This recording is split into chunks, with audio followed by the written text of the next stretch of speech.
आदेश आदेश में एकतानाथ गुरु योगी तुलसीनाथ जी बापू, श्री शनिदेव मंदिर, भवनाथ तलेटी, गिरनार, जूनागढ़, गुजरात।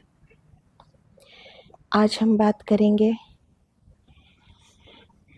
कि साधना क्या है, जीवन क्या है, मृत्यु क्या है और धर्म क्या है। हम सभी को पता है कि हमारी हर एक आती जाती ये सांस, ये हमें मृत्यु की ओर ही लिए जा रही है। फिर भी व्यक्ति अपना होश खो बैठा है। ये उसे सोच में नहीं आ रहा है कि कब उसकी भी बारी आ जाएगी। दूसरों को मृत्यु पामते देख रहा है इंसान, फिर भी वो अपने आप पे नहीं लेता कि एक दिन मेरी भी ऐसी बारी आ जाएगी। और कब आएगी ये किसी को पता नहीं। कब हमारी आखिरी सांस होगी किसी को पता नहीं। तो जब ये बात आती है कि भक्ति कब करेंगे, साधना कब करेंगे, जीवन अध्यात्म की ओर कब ले जाएंगे, तब व्यक्ति कहता है कि अभी कहाँ, अभी तो देर है, कर लेंगे, पर कब करेंगे। यहाँ किसी को पता नहीं है कि कब जाना होगा इस दुनिया से। तो जो भी करना है इसी पल करना है, ये याद रखते हुए कि कोई भी सांस आखिरी हो सकती है। तो आज इसके बारे में बात करेंगे। साधना जन्म को जीवन बना सकती है, मृत्यु विकसित हुआ जन्म ही है। अचेतन और मूर्छित जीना मृत्यु में ले जाएगा। अगर हम बिना होश के जी रहे हैं कि हमें पता ही नहीं है कि हमें एक दिन मरना है और जिंदगी में हमें क्या करना है, क्यों ये मनुष्य जीवन मिला है, ये अगर इंसान को पता ही नहीं है तो वो जिंदा कैसे हम उसे मान सकते हैं। तो वो मृत्यु में ही जी रहा है। उसके लिए मृत्यु आएगी ये नहीं होता, वो मृत्यु में ही जी रहा है। अचेतन और मूर्छित जीना मृत्यु में ले जाएगा, सचेतन और अमूर्छित जीना जीवन में। जब हम होश पूर्ण जीवन जिएंगे, हर क्षण का सदुपयोग करेंगे, सोचेंगे कि सही क्या है, गलत क्या है, हमें क्या करना है, वो एक सचेतन जीना होता है। अमूर्छित, कि वो मूर्छित नहीं है। तो ऐसे होश सबर जीने को जिंदगी कहते हैं। साधना से जीवन उपलब्ध होता है और वही धर्म है। जैसे परमात्मा हमारे ही अंदर है, वैसे धर्म भी हमारे ही अंदर है। वो साधना से, तपस्या से, साधना से, आराधना से, ईश्वर के प्रति सच्ची श्रद्धा से हम ये जान पाते हैं कि हमारा धर्म क्या है। लोग कह देते हैं, वो जिस भी पंथ को मानते हैं कि हम ये धर्म के हैं, हम ये संप्रदाय के हैं। वो एक संप्रदाय है, पर हमारा एक व्यक्तिगत धर्म है। हम सभी यहाँ ईश्वर के ही अंश है। तो हमारा धर्म है फिर से उसी से जोड़ना, फिर से जहाँ से हम आए हैं वहाँ हमारा जुड़ाव हो जाए। ये हमारा धर्म है। ईश्वर ने हमें मनुष्य बनाया है तो मानवता हमारा धर्म है। हमारे वजह से किसी को दुख न हो, हम खुद भी जिए और दूसरों को भी जीने दे। हमारे कारण कोई व्यथित न हो, कोई दुखी न हो, ये भी एक धर्म है। वडीलों का आदर करना, साधु संतों कि हो सके उतनी सेवा करना, उनकी मान मर्यादाएं, उनकी वाणी को हम समझ पाए, ये भी एक धर्म है। तो सत्य हमेशा खुद से निकलता है। दूसरों से तो लोग बहुत कुछ सुन लेते हैं, कथा सुनते हैं, सत्संग सुनते हैं तब तक ईश्वर के प्रति प्रीति रहती है। सत्संग से, कथा से खड़े होकर जाते हैं, फिर अपने संसार की उलझनों में पड़ जाते हैं। तो सत्य जब तक हमारे अंदर से नहीं आएगा, दूसरों का उद्धार सत्य, वो हमें ईश्वर की तरफ जुड़ाव की तरह नहीं ले जाएगा, क्योंकि वो हमें नहीं पता है, वो तो बताने वाला बता रहा है।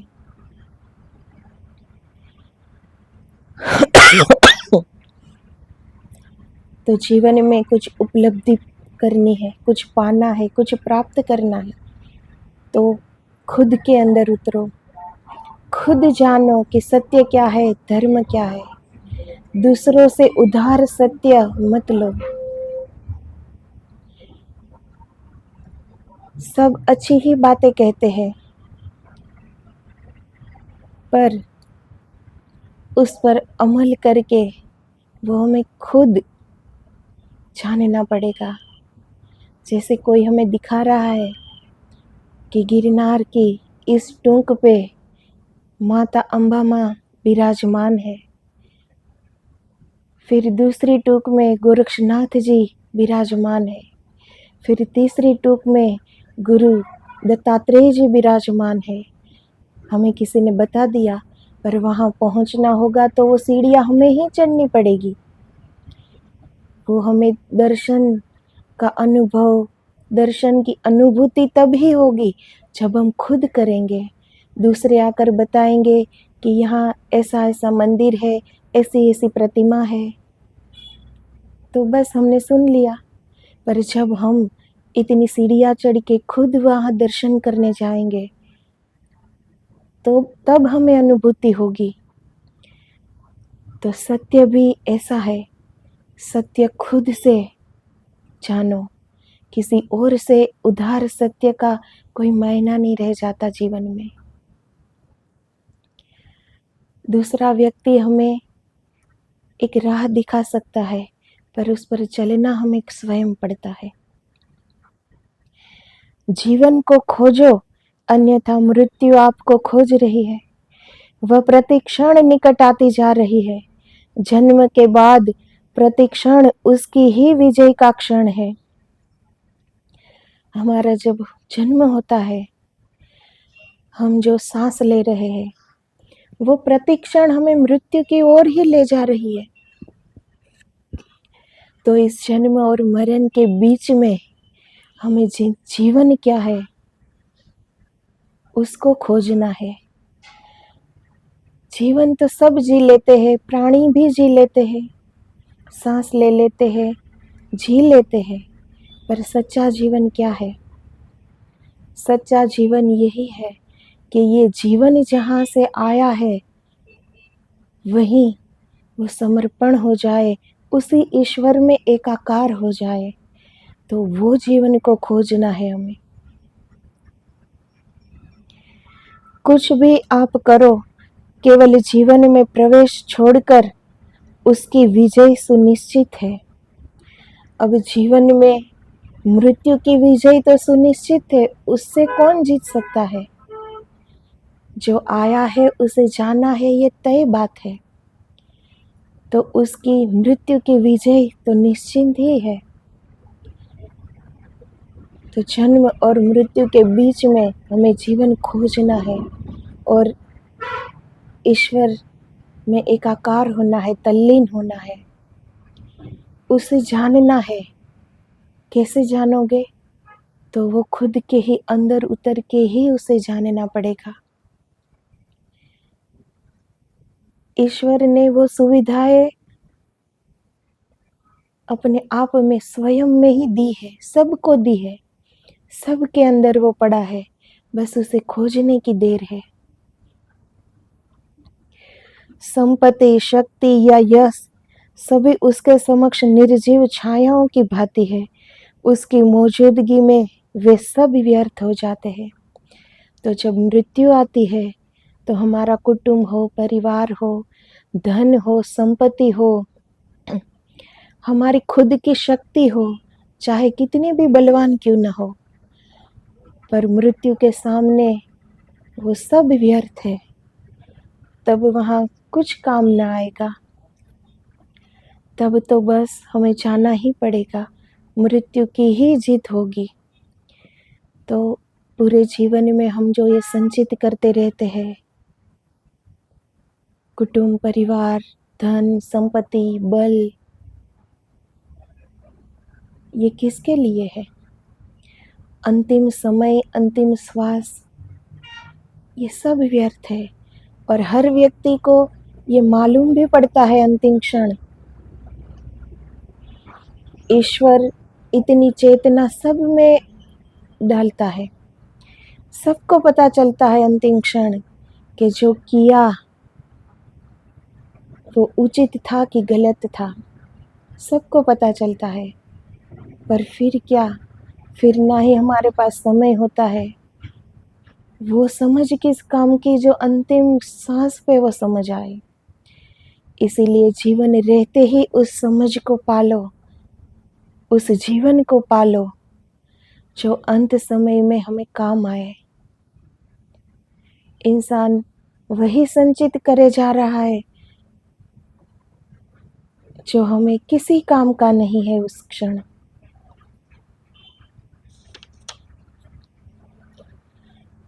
स्व अस्तित्व की अनुभूति ही केवल अमृत है। केवल वही मृत्यु के बाहर है, स्व अनुभूति। इंसान खुद के अंदर उतर के खुद को जान ले तो उसे पता चलेगा कि वो एक शरीर नहीं है। और ये पता चलते ही कि मैं शरीर नहीं हूँ तो वो मृत्यु से बाहर चला जाता है, क्योंकि मृत्यु तो इस शरीर की होती है। तो ये जानना है हमें कि हम है क्या आखिर। तो स्वयं को जानो। स्व अस्तित्व की अनुभूति ही केवल अमृत है। केवल वही मृत्यु के बाहर है, क्योंकि वो समय के बाहर है। समय में जो कुछ भी है सभी मरण धर्म है। ये समय जो निश्चित है कि इसे इतना ही जीवन जीना है। जो भी हम जीवन में संचित करते हैं उसकी भी एक सीमा होती है, उसकी भी एक मर्यादाएं होती है। पर जब इंसान स्वयं को खोज लेता है, वो अनुभूति कर लेता है कि आखिर मैं कौन हूँ, उसे पता चल जाता है कि इस पूरी सृष्टि में एक ही तत्व का पसारा है, एक ही ब्रह्म सब में व्याप्त है। अब जीवन क्या और अब मृत्यु क्या। आत्मा तो कभी मरती नहीं है, ये शरीर ही मरता है। तो जो खुद को स्वयं को जान लेता है वो इस शरीर से परे हो जाता है। उसे पता चल जाता है कि ये शरीर एक वस्त्र के अलावा कुछ भी नहीं है। वो ये जब जान लेता है तो उसे ये भी पता चलता है कि इस शरीर से बंधे हुए संबंध एक दिन सब यहाँ रह जाएंगे, किसी काम के नहीं आएंगे।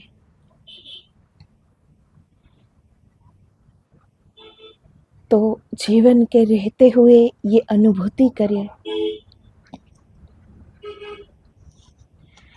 समय में जो कुछ भी है सभी मरण धर्म है। समय मृत्यु की गति है, उसके ही चरणों का वह माप है। समय में दौड़ना मृत्यु में दौड़ना है। ठहरो और सोचो, आपके पैर आपको कहाँ लिए जा रहा है। कभी ठहर कर ये सोचो कि हम किस दिशा में जा रहे हैं। मनुष्य का अवतार ईश्वर की तरफ अग्रसर होना चाहिए हमारे लिए, और हम किसी और ही दिशा में जा रहे हैं। हम यही उलझते ही जा रहे, उलझते ही जा रहे।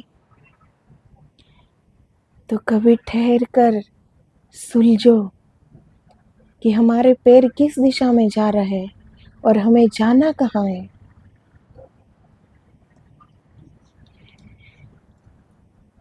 ठहरो और सोचो, आपके पैर आपको कहाँ लिए जा रहा है। आप उन्हें चला रहे हैं या कि वे आपको चला रहे हैं। जो व्यक्ति मन के साथ चल रहा है, तो मन जहाँ चलाता है वहीं वो चल देता है।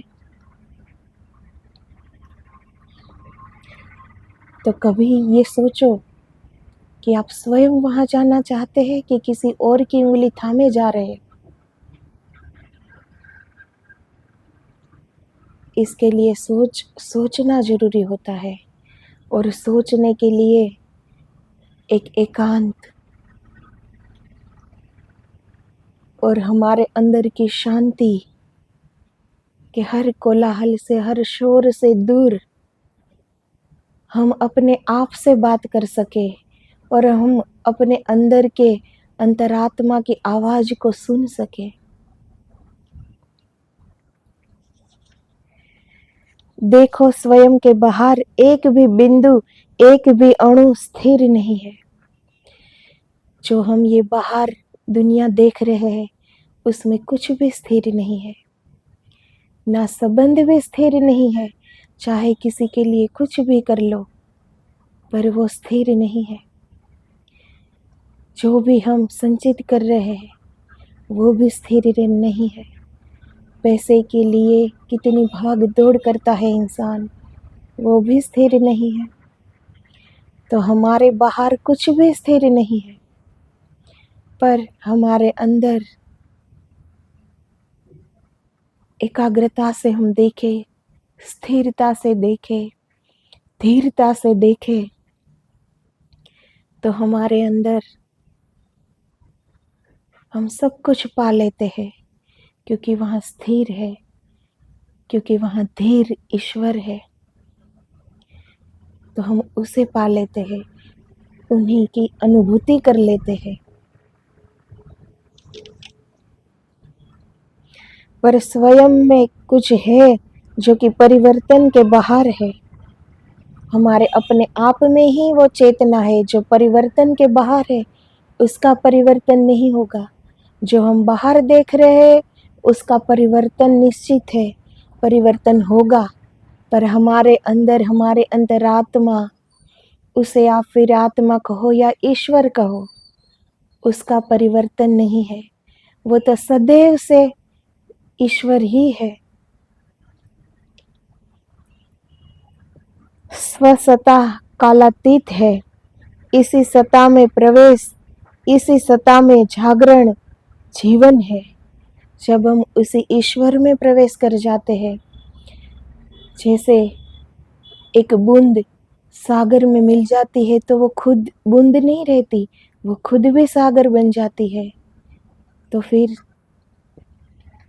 सागर को कौन नाप सका है। ऐसे ही जब हमारा अंदर प्रवेश होता है, हम उस ईश्वर की शक्ति को जानते हैं, हम हमारे स्वयं की शक्ति को जानते हैं, तब हम पूर्णता की ओर अग्रसर हो जाते हैं। जीवन से सभी अछूते हैं, जीवन समय की गति के बाहर है। जीवन तो सभी जी रहे हैं यहाँ, पर सब अछूते हैं। अभी किसी ने जाना ही नहीं है कि जीवन क्या है, जीवन का अर्थ क्या है। आज एक प्रतिस्पर्धा की तरह लोग जीवन जीते हैं। सबको यही पता है कि सुबह उठना है, भौतिक सुख सगवड़ों के लिए धन संचय करना है,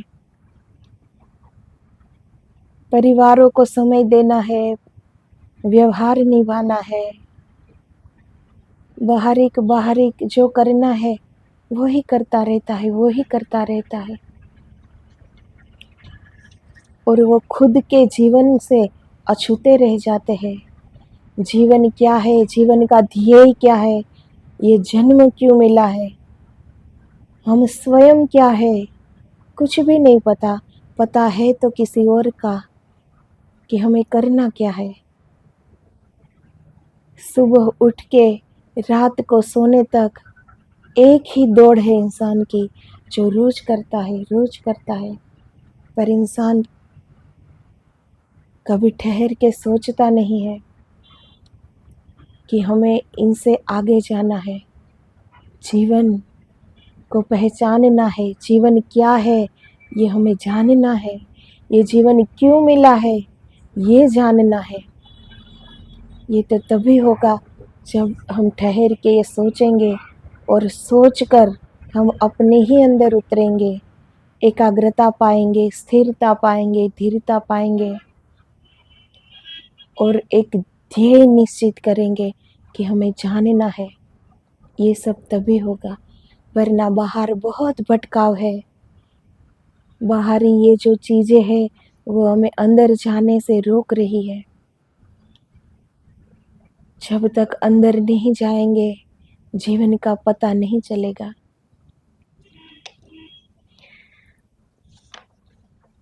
प्रतिदिन ही कोई मृत्यु के मुंह में गिरता है और आप ऐसे खड़े रहते हैं कि जैसे यह दुर्भाग्य उस पर ही गिरने को था।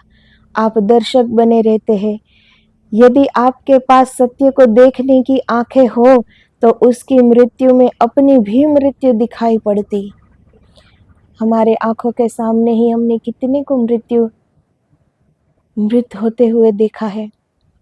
हमारे ही घर परिवार में हमारे वडील को हमने देखा है। तो हम क्या देखते हैं कि मृत्यु तो उसी की आनी थी, ये दुर्भाग्य बस उसी का है। पर जो सत्य को समझता है वो उनकी मृत्यु में अपनी मृत्यु को देख लेता है कि आज वो मृत्यु की सैया पर है, कल मेरी बारी है। तभी कुछ कर पाएगा, वरना तो कल करेंगे, फिर करेंगे, ये होता ही रहेगा, ये सिलसिला चलता ही रहेगा। पर जब ये इंसान ये देख ले कि हमारी मृत्यु कभी भी हो सकती है, तो इंसान ये सोचेगा और जीवन को जानने की प्रयास करेगा। वही आपके साथ भी होने को है, वस्तु तो हो ही रहा है। आप रोज रोज मर ही रहे हैं। जिसे अपने जीवन समझ रखा है वह क्रमिक मृत्यु है। हम जिसे अभी जीवन समझ रहे हैं वो क्रमिक मृत्यु है, क्योंकि हम मर तो रहे हैं, साथ साथ हमारी एक एक श्वास जा रही है और हम मृत्यु के और निकट आते जाते हैं। मृत्यु के निकट हम अग्रसर है, तो ये हमारी क्रमिक मृत्यु है, ये हमारा जीवन नहीं है। हम सब धीरे धीरे मरते रहते हैं। मरण की यह प्रक्रिया इतनी धीमी है कि जब तक वह अपनी पूर्णता नहीं पा लेती तब तक प्रकट ही नहीं होती। तो हम मृत्यु की ओर तो जा रहे हैं, पर यह प्रक्रिया इतनी धीमी है कि जब तक मृत्यु हमारे निकट आ नहीं जाएंगी, जब तक हमें पता नहीं चल जाएगा कि बस अब तो हम गए ही, अब तो ये आखिरी ही सांस है, तब तक हमें पता नहीं चलता कि हमारी भी मृत्यु होने वाली है। उसे देखने को विचार की सूक्ष्म दृष्टि चाहिए। चर्म चक्षुओं से तो केवल दूसरों की मृत्यु का दर्शन होता है, किंतु विचार चक्षु स्वयं की मृत्यु, घिरी और मृत्युन्मुख स्थिति को भी स्पष्ट कर देते हैं। हमारी जो ये चर्म की आंखें हैं, नेत्र है हमारे, वो दूसरों की मृत्यु देख पा रहे हैं, पर हम खुद की स्वयं की मृत्यु कब देखेंगे? जब हमारी इतनी सूक्ष्म दृष्टि होगी तो हम किसी और की मृत्यु में अपनी मृत्यु देख लेंगे। कि वो आज मरे हैं, हमारी भी बारी है, हम भी ऐसे ही चले जाएंगे। फिर इंसान सोचता है कि जहाँ जाना है उसके लिए हमने क्या तैयारी की है। यहाँ एक सीमित हमारी आयु है, तो हमने कितनी तैयारी की है। यहाँ हमने कितना संचय किया है, जबकि हमें यहाँ रहना नहीं है सदा के लिए। पर जहाँ हमें जाना है उसकी क्या तैयारी है, वो एक सचेतन व्यक्ति जिसके पास सूक्ष्म दृष्टि है वो देख पाता है, और वो उसकी तैयारी करता है कि हमें लेके क्या जाना है। सब कहते हैं कि मरने वालों के साथ कुछ नहीं जाता। क्यों कुछ नहीं जाता? मरने वालों के साथ अपने किए गए कर्म जाते हैं। ये कर्म भूमि ही है। यहाँ हम अपने कर्म भुगतने तो हमारा जन्म हुआ है, तो ये कर्म भूमि है। और अच्छा बुरा जो भी कर्म किया है वो हमारे साथ आएगा। तो ऐसा नहीं है कि हमारे साथ क्या आएगा, पर हाँ, जो ये व्यर्थ का जो संचय किया है वो साथ नहीं आएगा। चाहे हमारा कितना ही वो प्यारा हो, चाहे हम कोई चीज़ हो, कोई व्यक्ति हो, हमें कितना ही अधिक प्रिय हो, वो हमारे साथ नहीं आने वाला। हमारे साथ आएंगे अपने ही कर्म। तो कर्म सुनिश्चित करो कि क्या करना है। हर कार्य को विवेक से तोलो, नम्रता से बोलो, फिर कुछ कार्य करो कि उस कार्य से सबका हित हो। हमारे किसी भी कृत्य से किसी को भी दुख न पहुंचे। जितना हम कर सके दूसरों के लिए उतना हम करें, खुशी से करें, आनंद से करें। हमारे अच्छे कर्म तब इकट्ठे होते जाते हैं।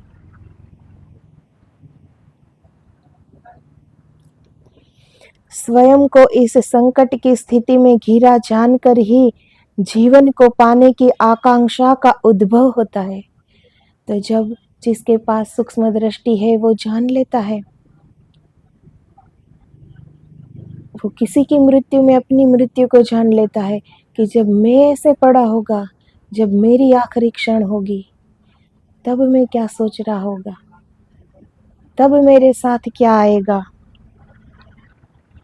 तब उसे लगेगा कि अब थोड़ा जीवन मिल जाए तो जो करना था, जो सत्य को पाना था, वो अब मैं करूँगा। पर फिर समय नहीं है हमारे पास, फिर सब कुछ छूट जाता है हमसे। तो जो व्यक्ति ये जान पाता है जीवन रहते ही, वो हर क्षण का सदुपयोग कर लेता है, और हर क्षण वो अग्रसर रहता है ईश्वर के पथ पर जाने के लिए।